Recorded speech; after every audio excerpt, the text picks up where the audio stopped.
My husband lost his sight, and each day I wandered through our home wearing minimal clothing, sometimes even completely nude. He remained seated on the sofa, tranquil and collected, yet I observed something odd. His ears consistently turned crimson and occasionally began to bleed without any obvious cause. This continued until one afternoon when I overheard his private musings. Should I let her know that my vision is actually intact? Her waist feels so soft. I'm curious about what it would be like to embrace her. She has long legs. I wonder how they'd feel draped over my shoulders.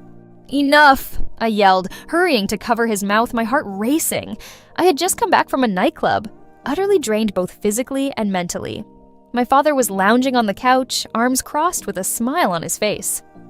"I've got some great news for you," he said nonchalantly. "What is it?" I responded, still reeling from what I had just heard. "The business has gone under," he declared calmly. "Dad, are you out of your mind? What are you talking about?" I replied in disbelief. He dismissed my worries with a smile. "Don't fret, every cloud has a silver lining." "What silver lining?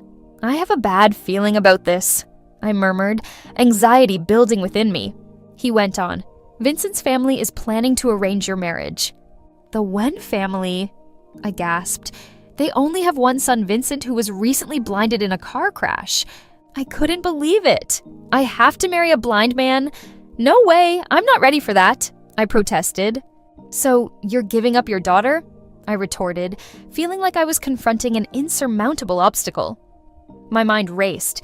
If I approached the Wen family, I might end up with broken legs. How could I marry someone who was blind? 3 days later, I found myself bound and shoved into a wedding car.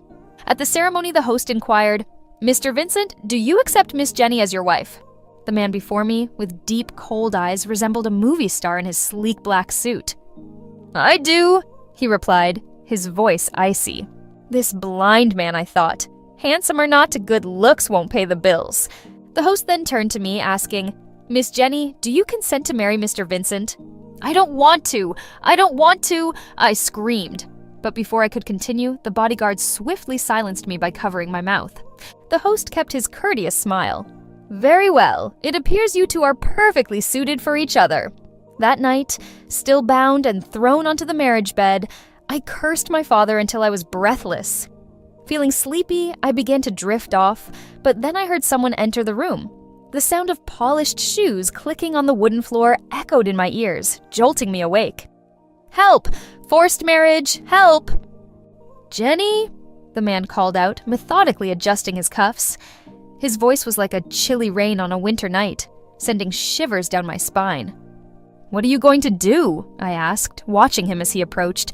Wasn't he supposed to be blind? How was he walking so steadily without a cane? "Vincent, please release me," I pleaded, scrutinizing him closely.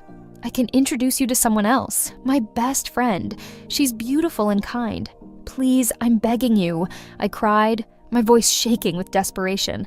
His face was only about 4 inches from mine, exuding a coldness. Although his pitch-black eyes saw nothing, they were filled with coercion and menace. "But we've already been married," he stated as he stood up, reaching out as if to touch my head. I immediately took a step back. "It's all right. You can let me go. But your father's company needs investment," he added casually. I was stunned, my heart pounding. With the company bankrupt, I would have to return home, likely finding our house and cars sold. The debts I owed would take a lifetime to settle. Chills ran down my spine, and my expression changed instantly. "Oh, I was just joking. I'm actually very willing to marry you after all, because you're so wealthy." I inwardly scoffed. Just marry him, I thought. I'm merely relying on a husband. Once my father's company recovers, I can leave, right? I quickly rationalized the situation, choosing not to resist. I smiled at Vincent. "All right then, dear." Vincent tensed momentarily. "Don't call me that," he responded coldly. "Oh, too bad, dear," I teased, but then an idea struck me. "Since we're married, we need to set some boundaries," I said, my tone becoming more serious. "You can't touch me.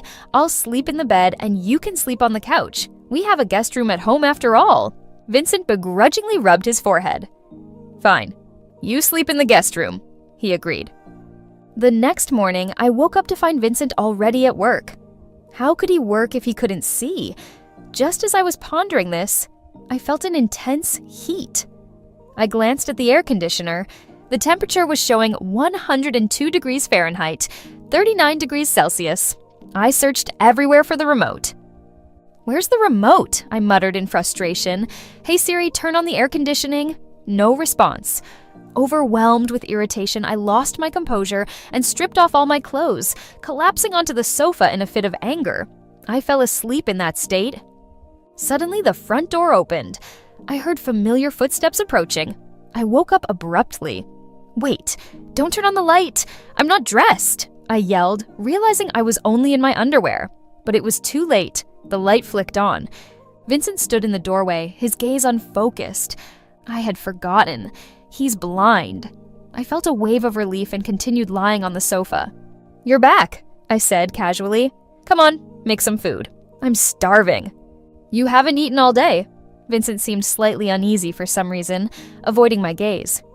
How can he be shy if he can't see? I pondered, feeling playful. I decided to tease him.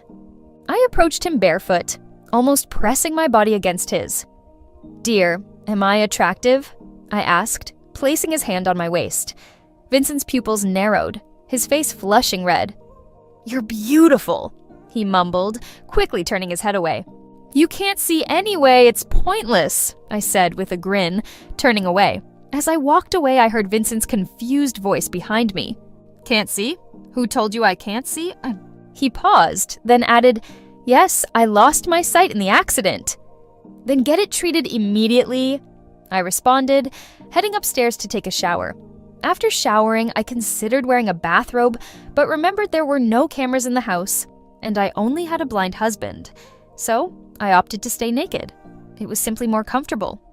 I hurried downstairs and saw Vincent sitting on the sofa. "The air conditioning, I can't turn it on. It's unbearably hot," I complained. There was no reply.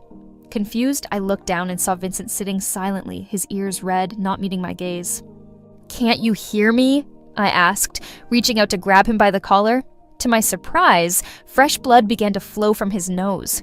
Should I reveal to my wife that my vision is actually normal? Once more, I heard a voice, this time more distinct. Wait, who is speaking? Vincent? What did he just say? His lips hadn't moved moments ago, yet his thoughts persisted. Meanwhile, my wife's slender waist seemed incredibly soft. I wondered what it would feel like to embrace her. Could Vincent's thoughts be audible to me? My eyes widened as I gazed at him. My wife has long legs. I'm curious how they'd feel draped over my shoulders. He mused internally. "Enough!" I yelled, stepping forward and silencing him by covering his mouth. His eyes lifted slightly, meeting mine with a calm yet unwavering stare. He remained silent. "Yes, I understand," I mumbled, still trying to process everything. But how was I able to hear his thoughts? I looked at him suspiciously. "What else are you thinking about?" I demanded. Vincent's inner voice resonated again. My wife looks adorable when her eyes are wide. I want to kiss her. I spun around abruptly, catching him glancing at my lips. What was happening? It was just a marriage of convenience. How could a stranger be staring at me like that? Had I forgotten something crucial? Did he just mention that his blindness was cured? I pondered. I lifted my hand, waving it in front of Vincent's face. He didn't react, his eyes slightly unfocused. "Good thing I'm clever," his inner voice whispered. Otherwise, if my wife discovered this, I wouldn't get to admire her alluring figure anymore. I quickly packed a few items into my suitcase, preparing to leave. But as I reached the door, Vincent's arms wrapped around me in a hug. "Are you all right?" he asked softly, his caring tone almost believable. If I hadn't heard his thoughts, I might have trusted his concern. His hands touched my waist, and I stepped back, frightened. The man moved closer. "Jenny, where are you heading?" he inquired. "Where are you going? You walk more awkwardly than someone crossing a busy street," he joked as I watched him attempt to move toward me. Cornered against the table, I shouted, "Stay away!" The situation felt like I was trapped prey, cornered while the predator carefully sharpened his knife, inching nearer. My heart pounded as if teetering on the edge of a precipice, and I swallowed hard. My best friend just broke up," I stammered. "I need to go to her place and support her." Vincent tilted his head thoughtfully. "But I know your best friend is on vacation in Florence for the next few days," he responded, his voice tinged with doubt. I recoiled, my eyes darting around. "Oh, her grandfather graduated. No, it's her father who's expecting? I need to assist." "Jenny," Vincent said gently, now standing directly in front of me, his tall stature looming. "Why are you lying to me?" I avoided his gaze, fearing he might throw me onto the bed. "How could I deceive my husband?" I murmured, patting his shoulder, which was uncomfortably close. "I really do have something important to attend to. I'll be gone for a few days." "All right," Vincent sighed in agreement. I stared in disbelief and hastily dragged my suitcase to the door, attempting to flee. "Dad, open the door!" I shouted, but there was no reply. What a joke! Had my dad changed the main gate's passcode? I realized I couldn't even return home. My friend's phone wasn't connecting either, not to mention my aunts and uncles. They had all deserted us after the company went bankrupt. I was utterly alone. Hope was gone. I dragged my suitcase and sat on the sidewalk, indifferent to how I looked. After a while, I realized, oh no, I left my phone behind. Looks like I'm truly stranded this time. I can't go back to Vincent's place. It's a den of wolves. Sooner or later, he'd consume me alive. I must remain pure for my future partners, I thought bitterly. As I sat there, a small dog wagged its tail, happily carrying a plastic bag with bread, passing right by me. Maybe it was a donation from a kind person, I thought. I shouted, "Stop!" The little dog turned and looked at me with watery eyes, as if asking, "What's wrong?" Seeing its expression, guilt washed over me. 10 seconds later, I was sharing the bread, eating half while the dog enjoyed the other half in my arms. I couldn't believe I was competing with a dog for food, I thought resentfully. "Vincent, this is all your fault. My dad doesn't want me anymore," I cried, tears filling my eyes. The dog licked my face, seemingly trying to comfort me. "Leave me alone. Go away." I pushed the dog away, but the scruffy creature wriggled back into my arms, determined to stay close. Here I was, a once affluent girl now wandering the streets.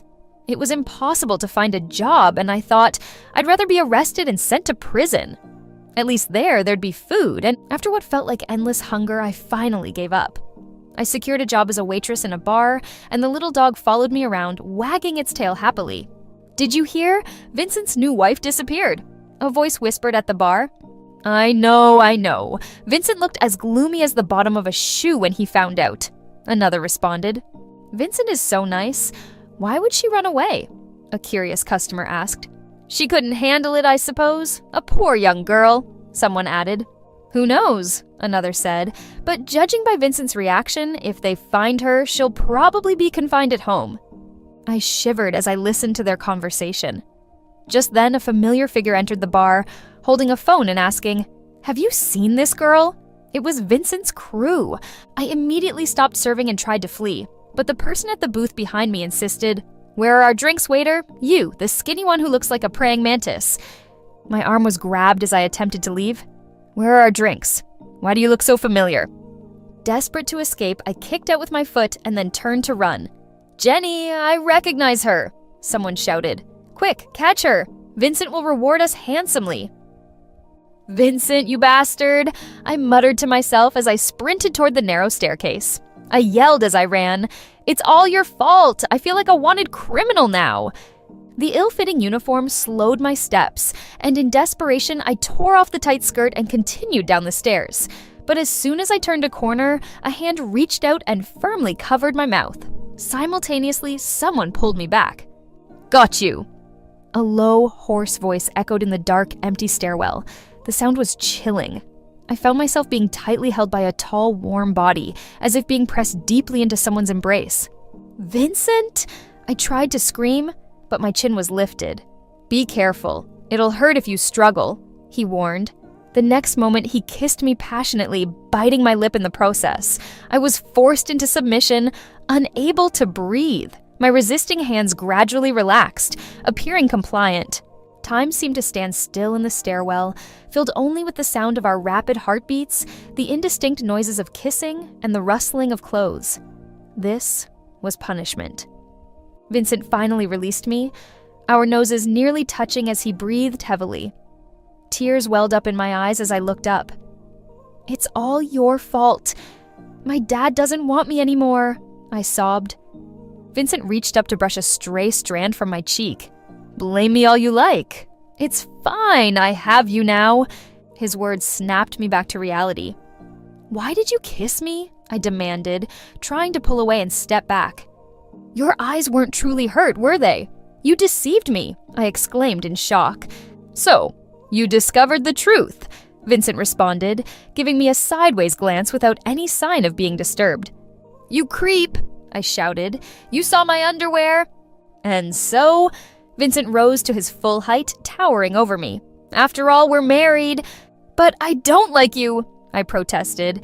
"It doesn't matter. You'll come to like me eventually," Vincent assured me confidently. He approached and crouched down, gently lifting my chin with his hands. His dark eyes were as deep as lakes. He loosened his tie and wrapped it around my wrists before lifting me up without another word. "We're going home," he stated firmly. "Wait, can I sit beside the driver?" I requested, attempting to remain courteous as my final effort to distance myself. Even inside the car, Vincent held me close. His scent was all-encompassing and overwhelming. "No, you can't," Vincent replied, lowering his head and gently stroking my hair. His lips began to move as if to kiss me again, but I quickly turned away. "I offer my talents, not my body. Let it go," I asserted firmly, trying to take control. "Too bad," Vincent responded sadly, though he didn't attempt to kiss me again. I strained to catch any hint of his thoughts. Why couldn't I hear his heartbeat anymore? What was going through his mind? Distracted by my thoughts, we arrived at the house. Vincent still carried me gracefully inside. "Don't act like that again," Vincent warned sternly. He hesitated before adding, "Your father—" "Don't bring him up," I yelled, anger rising as I thought more about it. Am I even his true daughter anymore? Since my mom died, he's been unbearable. He even sold me to you. The more I pondered, the more wronged I felt, and I cried in frustration. And now I have to compete with a dog for food. Vincent paused, as if he wanted to say something but chose not to. Instead, he embraced me. "It's okay," he whispered. "From now on, you can rely on me." "Rely on you? I might as well depend on my little dog," I thought bitterly. "At least the dog isn't as twisted as you," I added silently. It seemed there was no escaping this situation. I had been working as a waitress in a bar, wandering the streets, but I decided to stay at Vincent's house. At least there would be food and drink. I resolved that if he wanted to hug me, I'd let him. If he wanted to kiss me, I'd allow it. Being held by him was unexpectedly soothing. Before long, I fell asleep. I must admit, he was quite good at kissing. As we kissed, he sat in a chair and casually pulled me onto his lap. I wrapped my arms around his neck, and soon I drifted off to sleep.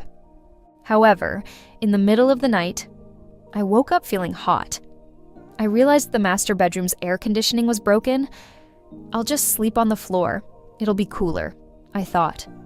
After lying on the floor for 10 seconds, my back ached and I couldn't take it anymore. I opened the door to the guest bedroom, where a cool breeze greeted me. "Ah, this is better," I whispered. "Jenny?"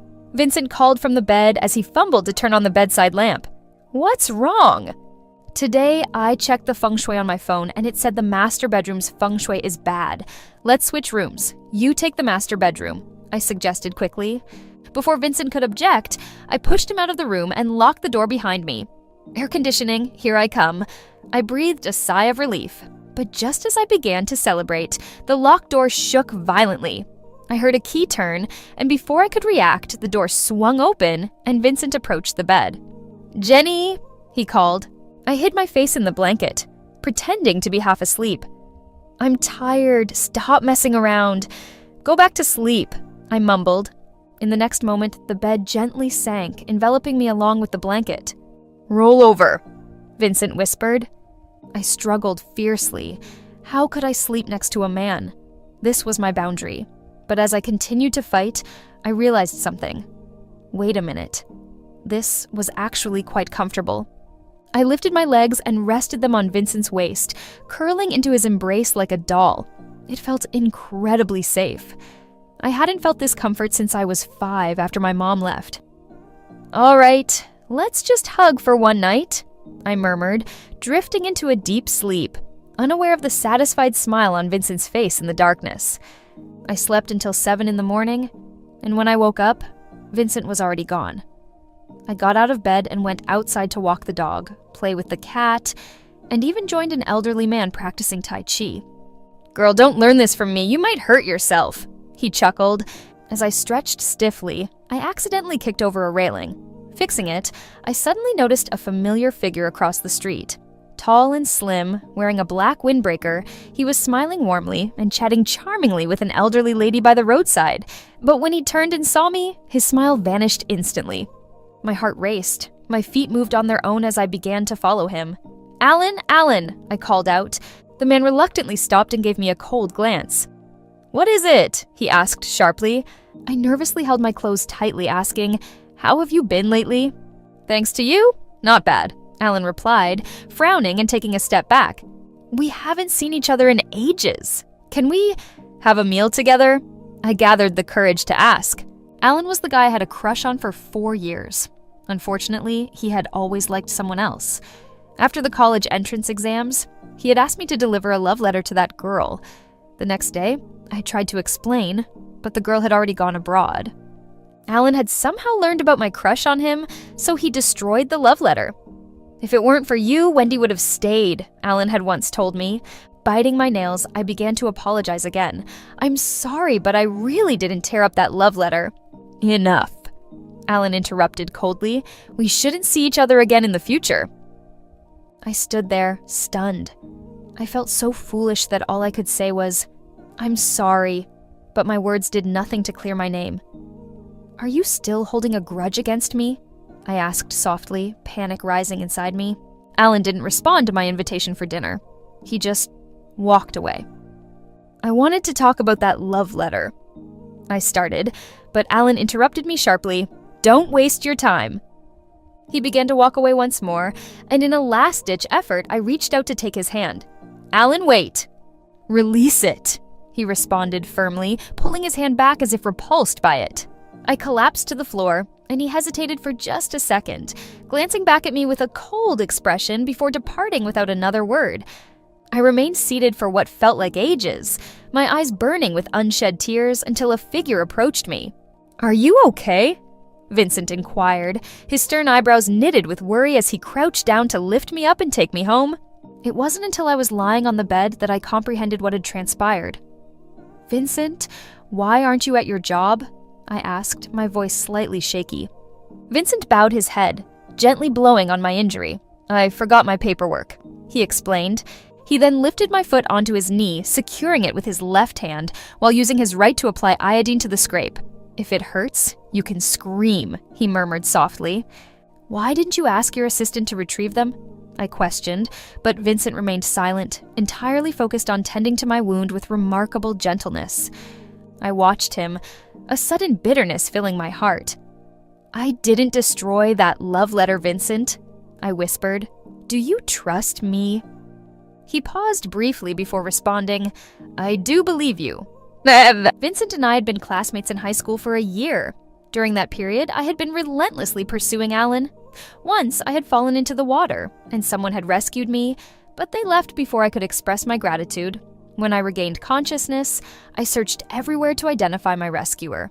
An elderly woman suggested it was likely Alan. From that moment, I was captivated by Alan's kind and sincere smile. Each morning, I would bring him breakfast, secretly adding drinks labeled with his name. Every time I did this, my heart raced with excitement. However, his brother would always tease me, saying, "Look at Jenny, such an ugly name." Despite this, Alan seemed to view me only as a friend. And everything changed dramatically after the love letter incident. We couldn't even maintain a friendship afterward. I looked down, feeling disheartened and wiping away non-existent tears. Vincent sighed softly, embracing me and whispering, "Jenny, what am I gonna do with you?" Just then, my phone rang. My best friend was panicked. "Jenny, do you know your dad is in the hospital?" The phone slipped from my grasp, landing with a heavy thud. My mind went blank. Vincent finally revealed the truth. My father was battling late-stage stomach cancer and didn't have much time left. With only a cherished daughter like me remaining, my father had entrusted me to Vincent, whom he trusted implicitly. The company hadn't failed. It was now under Vincent's temporary management, almost like my inheritance. When Vincent shared all this, I was too stunned to speak. It wasn't until I entered the hospital room and saw my father's surprised and helpless look that reality began to set in. I approached him with a forced smile. "Dad, not eating properly led to this, didn't it?" That night, sleep eluded me. I lay awake in the dark, with Vincent beside me, holding me close and soothing my tears with gentle kisses. "Don't cry. I'm here for you," he whispered. He encouraged me to let my emotions out, saying my father deserved it. My father, the man who always struggled with attending parent-teacher meetings, once attended the wrong grade in high school. When he finally found the right class, he went to the wrong school entirely. If my mother were still alive, she would have scolded him for it. On the day of my college entrance exam, he kept urging me to finish quickly, complaining about expensive parking fees. He assured me that whether I passed or not, he would leave the company to me. Vincent held me tighter. "Jenny," he whispered softly. Whenever I woke from a nightmare, Vincent was always there, saying, "Jenny, I'm here." He would make me a cup of hot water, watch me drink it, and then gently wipe the droplets from my lips. "Go back to sleep," he would murmur, holding me close once more. In the darkness, I observed Vincent as he slept peacefully, his face showing signs of exhaustion from constantly balancing work and hospital visits. I began to question whether my presence in his life was right or wrong. One day, my dad asked, "How are things going between you and Vincent?" He was leaning against the head of the bed, eating an apple I had peeled for him, looking curious. "It's okay, I guess," I replied. "You two need to hurry up and give me a grandchild," he said with a grin, handing me some peeled oranges. "How is that even possible?" I responded in disbelief. "I'm so beautiful, with great looks and personality. Suitors from around the world chase after me twice a year." I stood up dramatically. "You have no idea, Dad. Vincent is so clingy. He's always worried I might get kidnapped. He keeps hugging and kissing me all the time. It's really annoying. He doesn't know when to stop." As I finished ranting, I noticed my dad smiling amusedly. Sensing something was wrong, I turned around to see Vincent standing behind me with his arms crossed, calmly watching me. "Clingy? Always hugging and kissing you? Not knowing when to stop?" Vincent echoed. I laughed awkwardly. "I'm just joking with my dad." That night, when we returned home, Vincent held me down on the bed, kissing me as I laughed and protested. "I was just kidding. Vincent, let go." As my father's health gradually improved, he mentioned that if I truly didn't like Vincent, he could find someone else for me. I hesitated before replying, "Let's talk about it later." One day, while I was picking up medicine, I bumped into Alan. "Are you all right? Are you unwell?" I hurried over, wanting to hold his arm, but he pulled away. "Jenny, I don't want to repeat myself. My personal matters aren't your concern. Stop trying to reach out to me," Alan said coldly before turning to leave. As Alan walked away, a hand grabbed me. "Jenny, stay here," Vincent ordered, striding up to us. Vincent showed Alan a video on his phone, surveillance footage he had asked the class monitor to obtain. It revealed Alan's close friend secretly searching through my bag and tearing up the love letter, which had caused all the misunderstandings. Vincent placed his arm around me. "Jenny and I are already married," he declared firmly. "Jenny came here to clear up the confusion. If you don't believe it, then you're easily misled by others." Alan shook with emotion. "I believe you," he finally confessed, realizing the truth that had been obscured for nearly a decade. "Jenny," Alan stammered apologetically, "I'm sorry." His belated apology felt exhausting. "Let's still be friends, okay?" Alan suggested, his voice filled with remorse. He reached out to me, but Vincent pushed him away, stating, "I told you, we're already married. She's my wife now." With his head bowed, Vincent added, "Let's go." I looked at Vincent in disbelief, my heart racing uncontrollably. When we returned home, the truth dawned on me, and I turned to Vincent to express my gratitude. "Thank you," I whispered softly. "There's no need," Vincent responded, giving me a quick glance. Suddenly he drew me close and pressed his lips to mine. "Think of it as a token of my gratitude," he whispered softly. A sharp pain pierced my chest, and I swiftly pushed him away. "I need to go back to my room," I murmured, retreating. That night, I realized I might have developed feelings for Vincent. Excitedly, I messaged my best friend, sharing my thoughts. Sometimes he's just so handsome and commanding. But as I was typing, a notification appeared in our group chat mentioning my name. My heart raced as I opened the message. Wasn't Jenny the girl who had an accident in the water? Yes, she mentioned that Alan had saved her. However, as the conversation continued, my spirits plummeted. It turned out my grandmother had been mistaken. She saw Vincent at the hospital today and said he was the one who rescued a girl from the water. Everything suddenly made sense. A wave of disbelief and despair washed over me. I had admired Alan for 4 years, always believing he was the one who saved me. It had been a misunderstanding all along. It was Vincent. Our lives had been so intertwined from the beginning. Realization hit me hard as I understood that I had been pursuing the wrong person. In truth, Vincent had always been there.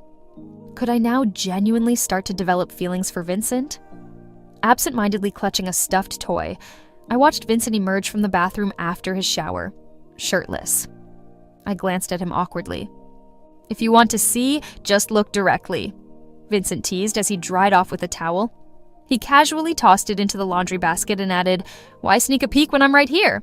I averted my gaze without responding. Vincent got into bed and nestled closer to me. "Are you upset?" he asked softly. "No," I replied, feeling suddenly uneasy. "Why are you always so kind to me?" I asked, my voice barely audible. "Because you're my wife," Vincent answered, embracing me from behind. After a long pause, I turned and kissed Vincent on the cheek. As I attempted to pull away, his deep breathing halted me, and he drew me into a more passionate kiss. "Why are you being so bold today?" he asked in a low tone. Without speaking, I positioned myself over him. "Don't talk. Just kiss me," I whispered. Vincent was surprised. "Jenny?" he said softly. The atmosphere between us grew thick and intense. Later, while soaking in the bathtub, I laughed. "Vincent, what did you eat to get so big?" He gently massaged my head and softly said, "You." I chuckled. "Dad, do you think if I tell Vincent this, he might want to harm me?" My dad laughed. "That's ridiculous. Bring some fruit to visit him and share your thoughts." I paused. "Actually, Dad, I was planning to arrange a marriage for you back then," I started. But midway, Vincent stepped in. He revealed that he had admired you secretly for a long time. I was stunned. "What? When did that happen?" My dad shrugged. He confided in me that he had a crush on you since high school. He called you his little son, someone who brightened his life. He sounded a bit formal, but I knew he meant it sincerely. "He even vowed to love you forever," my dad continued, "and since I was acquainted with his father, I facilitated your union." My dad nonchalantly ate a banana as if he hadn't just dropped a major revelation on me. I couldn't believe what I was hearing. But I hesitated, not knowing how to respond. My heart felt soft and sour, juices thick within me. Vincent had secretly loved me since high school. It all began when Vincent transferred to my school. At the time, I was pursuing Alan. Had Vincent been aware all along? How much had he suffered? I hurried home, nervously awaiting Vincent's return. As soon as he entered, I embraced him tightly. "What's the matter?" Vincent asked, puzzled. I remained silent for a while, just holding him. Eventually, I spoke up. "I'm sorry for running away earlier and making you search for me for so long." Vincent smiled and patted my head. "It's not your fault." "And I'm sorry for thinking that Alan was the one who saved me," I added. "Stop it, Jenny," Vincent said, lowering his head to kiss me. "We're together now. That's all that matters. Those years, those misunderstandings, they don't matter anymore," he continued gently. "As long as you know that I love you, it's okay." At that moment, Alan arrived at the hospital, running to apologize and seek forgiveness. "I'm sorry, Jenny. It was all a misunderstanding. Can we still be friends?" Alan asked, presenting a bouquet of flowers, dressed as he had before in a simple white shirt, smiling broadly. But I felt sick. "It's too late, Alan. I'm already married, so no," I responded firmly. "Back then, you chose to ignore any explanations. Now that the truth is out, what's the point of ignoring them again?"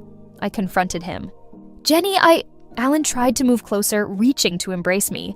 "I'm really sorry," I replied, stepping back, feeling disoriented.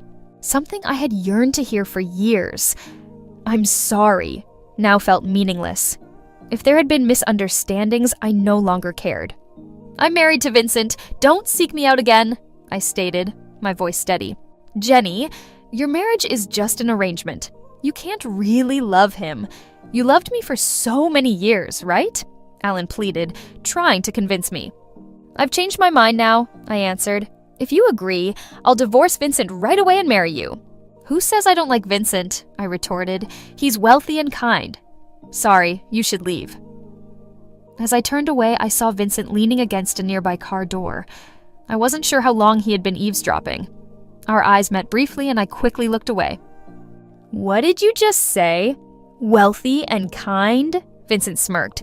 "What was that?" Embarrassed, my face flushed red. "Nothing, you misheard," I stammered. "Let's discuss it at home." My father's health had stabilized. In the second month, I brought him a report. A man nearing 60, I saw him cry for the first time. He hadn't shed tears upon his cancer diagnosis, nor during chemotherapy, but seeing me pregnant moved him to tears. "I want to choose a name for him. Let's call him Winnie," my father said, smiling through his tears. I realized Jenny must have been a name he had chosen for me. It sounded strong, like a name that endures even in winter. Vincent embraced me and suggested, "Jenny, let's name him Honey." Back in high school, after Vincent finished playing basketball, he wiped his sweat with his shirt and saw me smiling as I offered a bottle of water to Alan. Suddenly feeling thirsty, Vincent had declined all the water offered. He thought it was fine if I didn't have water. Just before the Sports Day 1,000-meter race, I returned Vincent's number tag and waved, encouraging him. "Do your best. If you're too tired, don't push yourself. Take a break," I had said. Vincent had smiled. Everyone urged him to strive for first place and bring honor to the class. But unexpectedly, there was someone who simply cared about his well-being. "All right," Vincent told himself as he took his place on the track, looking into the distance, the sunlight perfect. As he ran the race, Vincent was lost in thought, realizing how my small acts of kindness had affected him.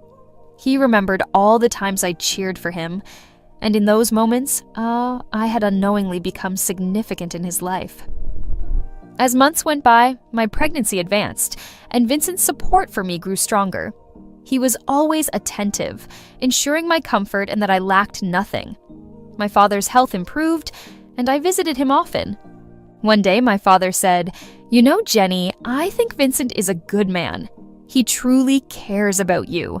I nodded, feeling warmth in my chest. "I know, Dad," I replied softly. Vincent and I had made significant progress since our arranged marriage began. The initial awkwardness had faded, replaced by understanding and mutual respect. Though our journey was unconventional, I realized Vincent had always been there for me, even when I hadn't noticed. One night, while lying in bed, Vincent pulled me close and kissed my forehead. "Jenny, do you still think about leaving me once your dad's company recovers?" he asked, his voice gentle yet vulnerable. I hesitated before responding, "I don't know." Vincent sighed softly, holding me tighter. "I hope you'll stay," he whispered. "Not because of the company, but because I've fallen for you, Jenny." His admission left me speechless. I had always perceived Vincent as distant and cold, but over time his true feelings had surfaced. Hearing him say he loved me made my heart swell with emotions I hadn't fully acknowledged. "I think I've fallen for you too," I confessed, my voice barely audible. Vincent smiled, kissing me tenderly in return. As time went on, we grew closer, our bond strengthening each day. Eventually, I realized that what began as an arranged marriage had developed into something genuine and meaningful. Vincent had been the constant in my life, always caring, even when I hadn't recognized it. Now, I couldn't imagine my life without him.